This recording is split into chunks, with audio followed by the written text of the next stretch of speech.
I've got CUBOT Max 2 and let me show you how to activate night mode on the following device. So at first let's open list of all applications, then find and pick the settings.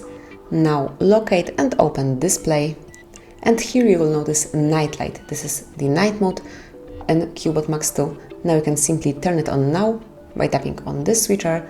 Then you can change the intensity, so you can pick some cooler or warmer colors, so it's all up to you. Just personalize it and adjust it to your needs and preferences. Then you can simply switch off this mode by tapping on turn off now.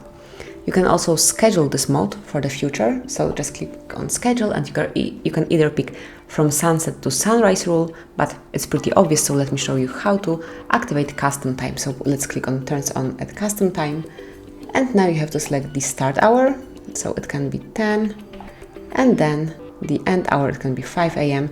So from now on, every day between 10 and 5 a.m. this mode will be automatically activated, so it will make your eye way more comfy. As you can see, nightlight tints your screen amber. This makes it easier to look at your screen or read in a dim light to help you fall asleep more easily. And that's basically all. This is how you can use your night mode in CUBOT Max 2. Thank you for watching. Please subscribe our channel and leave the thumbs up.